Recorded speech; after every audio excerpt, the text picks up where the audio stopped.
Bonjour chers élèves,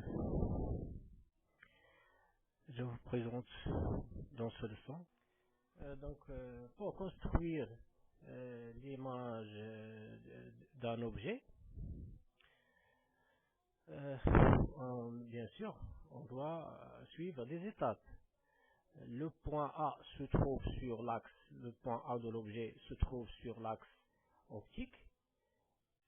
L'objet AB est perpendiculaire à l'axe optique, donc on doit réaliser les conditions de Gauss.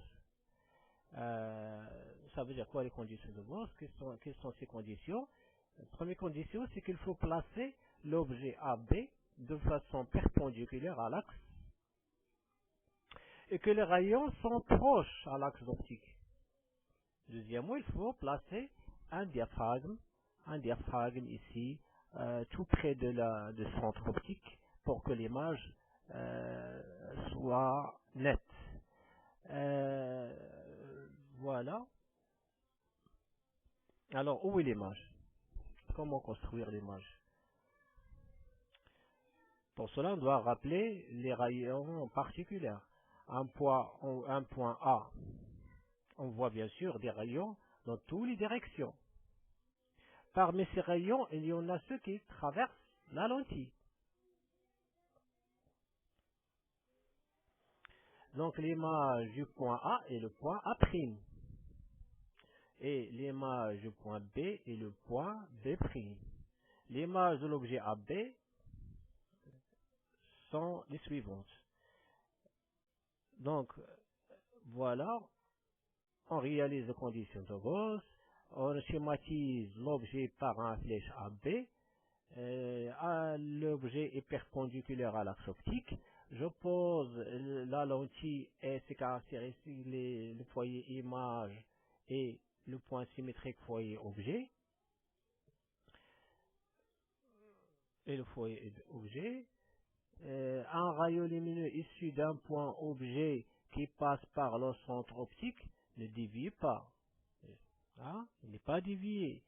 Le deuxième rayon particulier, c'est celui qui est issu de l'objet parallèle à l'axe optique. Bien sûr, il émerge en passant par le foyer image. Troisième règle, c'est le rayon issu de l'objet passant par le foyer objet. Elle émerge bien sûr parallèle à l'axe optique.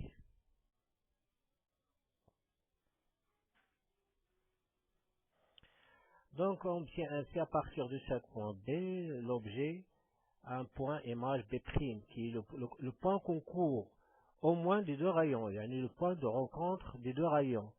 On peut connaître la position et la hauteur après B' de l'image de l'objet AB. Voilà, on trace on pose la lentille convergente, les deux foyers objet et le foyer image. Posons l'objet AB perpendiculaire à l'axe optique. Commençons par le rayon issu parallèle à l'axe optique et qui émerge en passant par le foyer image. Voilà. Le deuxième rayon, celui qui passe par le centre optique, ne dévie pas. Le point de rencontre des deux rayons, c'est l'image B', l'image de B. On peut s'assurer, on utilise le troisième rayon qui passe par le foyer image. Le foyer objet, il sort parallèle à l'axe optique, donc il doit être passé par ce point-là. Voilà, donc le schéma est correct.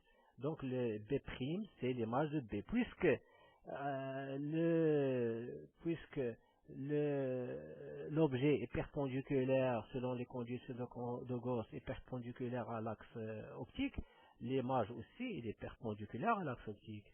Voilà, l'image elle est perpendiculaire. Donc je projette orthogonalement B sur l'axe optique. J'aurai A' l'image de A. Voilà la construction de l'image d'un objet AB, A', B'.